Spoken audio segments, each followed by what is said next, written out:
There's a second option for doing dimensional text, which is to work from a baseline. Probably already watched the video about doing a grid for 1-point perspective.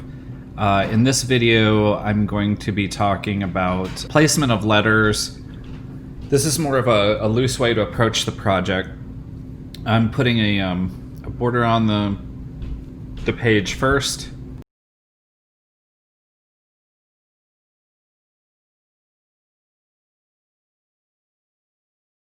So with the paper on the cutting board grid, I'm going to go ahead and tape this down. This allows me to use my T-square on the grid as well as on the side of the page.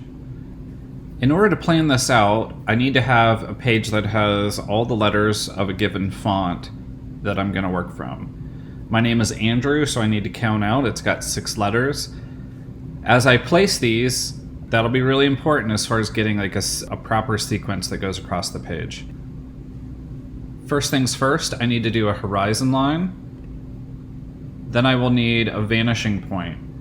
Now, the vanishing point can be in the middle, it can be to the left, it can be to the right, but that vanishing point has to be on the horizon line. If the vanishing point is in the middle, your letters will look like they're radiating out from the center of the page. If your vanishing point is on the left, it'll look like your letters are radiating from the left and streaming out to the right. So I'm going to choose the middle vanishing point. And just quickly, I'm going to freehand in 6 rectangular boxes. I want to think about where these boxes might exist in space. You can work and rework, but I'm not measuring anything right now. I just want to count out 6 boxes to kind of get a sense of flow and think about how one letter leads into the next.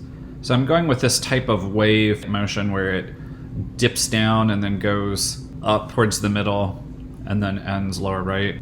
Once I have a general sense of ballpark where my letters are going, with my T-square, I'm going to do a baseline for each individual letter.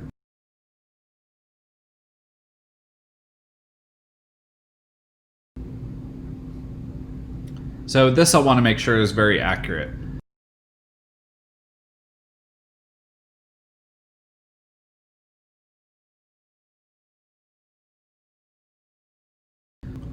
So with the T-square, and I want to think about, so if I'm going to do A first, I need to think of the general height versus width. If you want to be very accurate, you can measure this out.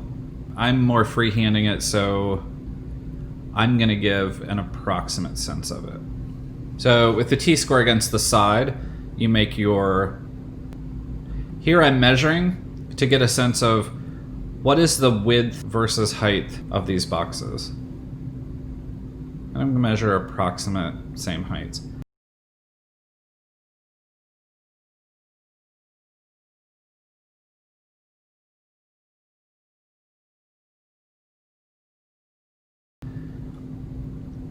Now, this is assuming that all of your letters are on the same plane.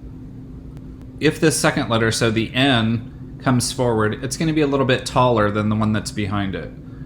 Boxes towards the back will be a little bit smaller, so as things go back in space, they change in scale.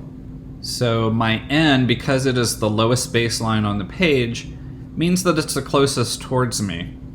That's going to be my largest letter.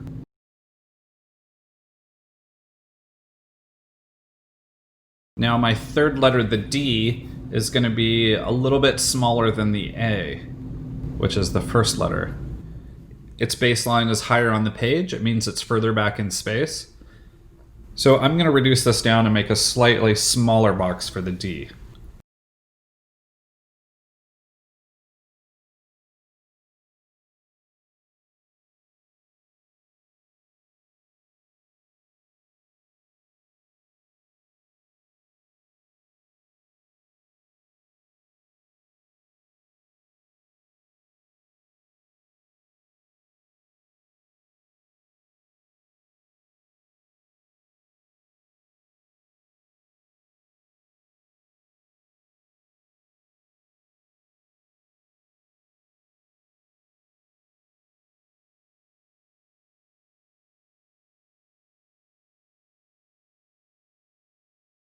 I've got my baseline for the R.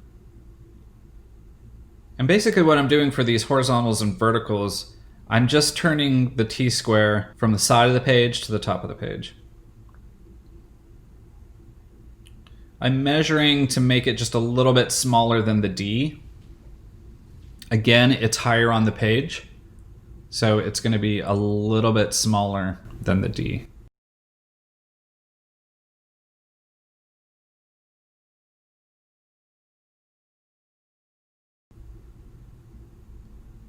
So if you're working with the grid floor plan, you will actually be able to measure out exactly how wide each one of these letters are. If a letter is 3 units wide on that floor grid, no matter where you put it on that floor, if it's 3 units wide, all of those letters will be the same size.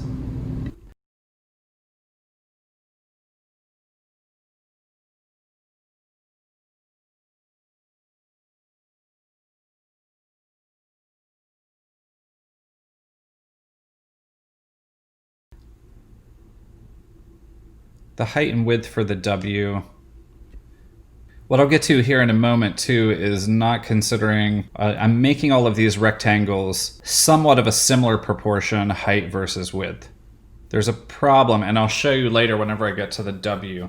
That actual font, like a W compared to an I, will have much different proportions.